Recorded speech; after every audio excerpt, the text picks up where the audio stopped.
Olá pessoal, sejam todos muito bem-vindos a mais um vídeo aqui do meu canal. Eu sou a Bruna Mello. Se você já me conhece, segue acompanhando os conteúdos. Se você ainda não me conhece, dá uma clicada no link aqui na descrição para ver um pouquinho do meu trabalho.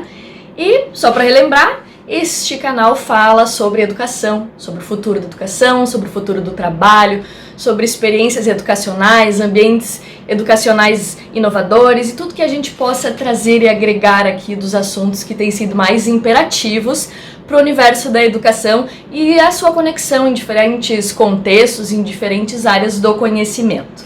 Eu sou doutoranda na área de marketing com foco em pesquisas de comportamento na educação, sou mestre também na mesma área, estudei a educação contemporânea, aspectos de inovação, de criatividade e compartilho um pouco desse conhecimento, desses atributos aqui com vocês nesse canal. Então me sigam, compartilhem essas ideias, essas propostas aqui do canal e acionem o sininho para receber as notificações sempre que tem vídeo novo no ar, certo? E hoje a gente vai falar um pouquinho sobre as tecnologias na sala de aula e eu começo falando de algumas inquietações que têm surgido sobre esse assunto, né? A gente vem de um momento de indústria 4.0, internet das coisas, já falamos um pouco desse assunto aqui, de inteligência artificial, enfim, e tudo isso vem transformando a indústria e trazendo novos produtos, bens e serviços para a sociedade, os aplicativos, todas essas funcionalidades que facilitam muito o nosso dia a dia, inovações que realmente contribuíram, o celular, enfim, né? Os aplicativos que a gente tem conexão muito rápida, muito fácil com tudo. E isso também transformou o mercado da educação com livros digitais, com aulas digitais e todo esse contexto. E isso tem trazido uma inquietação muito importante que a gente discuta positivamente, negativamente, não importa, mas que a gente discuta a partir de diversos vieses, a partir de diversos pontos de vista, que alguns papéis que começam a modificar no contexto da educação, a priori dentro da sala de aula e que envolvem as questões tecnológicas. Se fala muito, né, do uso do celular em sala de aula, se deve ser permitido ou não para as crianças, como que dá para fazer isso, discute-se o papel do professor em sala de aula mediante a tantas tecnologias, a robótica, como que vai funcionar, se o professor ele vai continuar em sala de aula, se vai existir ou não, questiona-se se uma aula precisa efetivamente ser tecnológica ou não, até que ponto é necessário, se a tecnologia interfere ou não no aprendizado, o que isso faz no nosso cérebro. São todas essas questões e essas inquietações. Eu quero que vocês fiquem com essas inquietações, pensem um pouquinho sobre elas. Eu vou estar discutindo aqui alguns aspectos mais importantes que eu tenho acompanhado nas pesquisas, que eu tenho visto também, tenho escutado falar e lido nos estudos a respeito desses assuntos, sobre o mercado do futuro, mas do ponto de vista científico, dos estudos de pesquisas de mercado e de estudos empíricos, teóricos, enfim, que estão começando a discutir esse assunto mais fortemente. E o primeiro ponto, então, acho que é importante a gente discutir,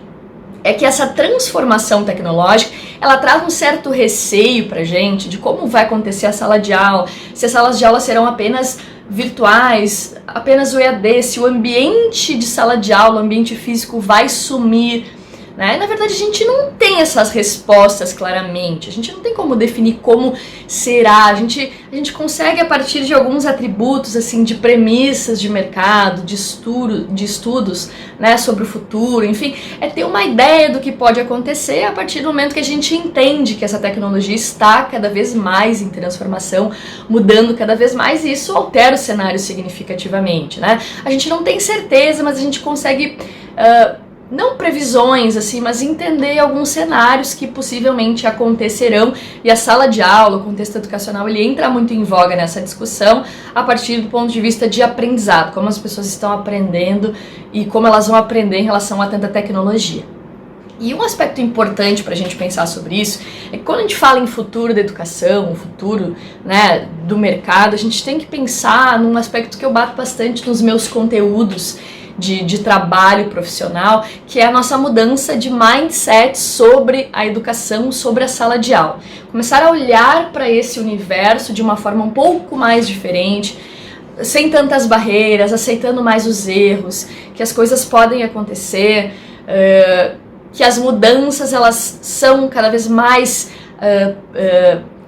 próximas e contínuas, e que isso muda significativamente o perfil do aluno, o perfil do professor. Nós temos alunos que logo serão apenas nativos digitais em sala de aula, que não conheceram atributos que não relacionados com a tecnologia. Então a gente está se preparando para tudo isso, mas a gente consegue ter algumas ideias de algumas coisas. E o primeiro ponto, eu acho que é entender essa questão, né, de mudar um pouco a nossa mentalidade e tentar ser um pouco mais aberto para isso, né? O fluente digital ainda é uma transformação, mas a gente pode começar a mudar um pouco a nossa mentalidade para que o nosso cérebro entenda. Esse é um ponto importante inicial que a neurociência vem discutindo, do ponto de vista de aprendizado também, que quando a gente começa a aceitar isso, a gente começa a preparar o nosso cérebro, a neuroplasticidade do nosso cérebro, para ele começar a aceitar que isso é algo que agora vai ser comum, vai ser normal para o nosso comportamento, para a nossa vida. Ou seja, que as tecnologias e que a nossa inserção no universo offline será cada vez mais presente e desassociada das coisas que a gente faz. Então o nosso cérebro, a gente tendo essa mudança de mindset, começando a pensar um pouco mais aberto sobre isso, a gente começa a ensinar ao nosso cérebro que isso é algo que ele precisa se importar, que ele precisa ficar atento. E daí esse comportamento começa a mudar de dentro para fora. É um processo longo, mas a gente começa a pensar, a refletir um pouco sobre isso agora, lendo um pouco mais e assistindo. Esse vídeo tem essa intenção de trazer um pouco dessa inquietação de que a gente precisa se preparar mais o nosso cérebro para isso. Outro ponto importante é essa questão de que realmente daqui a poucos anos nós vamos ter em sala de aula, desde o nível básico ao nível de graduação, apenas nativos digitais, pessoas que não diferenciam o online do offline. Hoje eu pego um livro físico, eu prefiro ler um livro físico porque eu sou mais visual, porque eu preciso anotar. E tem aquelas pessoas que, mesmo sabendo do livro físico, elas preferem o livro digital porque é mais fácil de ler numa viagem, enfim. O nativo digital, ele não vê que existe uma diferença entre pegar um livro físico e um digital. O digital, para ele, cumpre todas as funções mais diretamente, porque ele não vê essa separação que a nossa mente, hoje, de quem está vivendo agora, enxerga dessa forma, né? As crianças já têm uma outra percepção sobre isso e cada vez mais isso vai ser comum no ambiente educacional. Então, um professor com um celular, um aluno com um celular em mãos, com acesso a todas as informações e todas as possibilidades de vídeos, de conteúdos, disputando com um professor em sala de aula, né, que não tem nada de muito atrativo no sentido de interação, de conectividade. Como que vai se dar essa relação entre, né, o celular, os aplicativos para estudo e o professor? Isso substitui o professor? O professor ele precisa tirar isso do contexto de sala de aula? Essa é uma discussão importante quando a gente fala dos nativos digitais, né? E os estudos têm apontado, né, tem muitos aspectos sendo relacionados com esse assunto, mas acho que o importante que eu quero deixar aqui para a gente refletir é que, do meu ponto de vista, o professor, né, tem se falado nos estudos que o professor ele começa a assumir uma posição diferente mediante as tecnologias. Ele não vai ser substituído. Claro que existe um monte de assunto sobre isso, mas o meu ponto de vista, a partir das leituras, dos estudos que eu tenho visto, das pesquisas de mercado também, e de tudo relacionado à educação, é que o professor ele não vai sair de sala de aula. Ele começa a ter um papel diferente, porque as informações estão ali, mas essas informações elas não são de fato conhecimento, elas não são construções críticas, elas são apenas informações que, lidas, são entendidas pelo nosso cérebro e descartadas logo depois se elas não são trabalhadas de uma forma crítica, de uma forma lógica, pensada e construída. E o papel do professor vai continuar sendo esse, não de disputar com a tecnologia, mas de usar a tecnologia a seu favor para conduzir experiências diferentes em sala de aula, tá? Com isso eu quero dizer que não necessariamente uma sala de aula precisa ser tecnológica para que ela seja uma boa aula, para que ela seja uma aula encantadora, uma aula engajadora, uma aula cheia de experiências. Não é que ela seja necessária nesse sentido. O que a gente fala aqui é que a tecnologia ela é algo que a gente não pode mais pensar em viver sem ela, porque ela é a realidade. Isso é fato, a gente não pode eximir a tecnologia. E